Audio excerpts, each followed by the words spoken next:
بسم اللہ الرحمن الرحیم۔ السلام علیکم ورحمۃ اللہ وبرکاتہ۔ یوم القدس کی مناسبت پر مولانا ندیم سرسوی صاحب کا کلام پیش خدمت ہے۔ میں فلسطین ہوں اس دور کے آوارہ مزاج، طنز کستے ہیں میرے جسم کی عریانی پر۔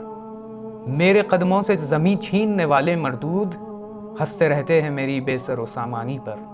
ٹھیک ہے میری طرف رخ ہے تیرے تیروں کا، ٹھیک ہے دہر میں مجھ سا کوئی مظلوم نہیں۔ روند کے رکھ دے گا طوفان میری آہوں کا، بے خبر ہے تجھے اتنا بھی معلوم نہیں۔ تھک کے بجھ جائے گی یہ شمع سحر سے پہلے، صف بہت لمبی ہے جلتے ہوئے پروانوں کی۔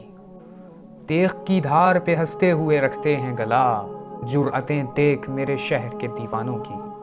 استقامت کے تماچے سے ہوا ظلم نڈھال، سامنا کرتا نہیں اب کسی فریادی کا۔ طاقتیں گھر سے مجھے کر تو چکی ہے بے گھر، آنے والا ہے مگر دن میری آزادی کا۔ حدت ضبط سے جھلسے ہوئے خوابوں کا ہجوم، آنکھ سے نیند کی حسرت کو مٹا دیتا ہے۔ بندشیں لاکھ زباں پر میری لگ جائیں مگر، ذرہ ذرہ میرا القدس لنا کہتا ہے۔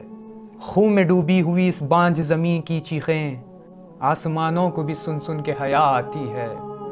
بین کرتے در و دیوار کی پیشانی پر، ہاتھ رکھتے ہی مورخ کو قضا آتی ہے۔ خون ناحق کا ٹپکتا ہوا بس ایک خطرہ، ظلم کے شہر میں سیلاب بھی لا سکتا ہے۔ ایک جھونکا کسی مظلوم کی آہوں کا ندیم، غاصب وقت کی بنیاد ہلا سکتا ہے۔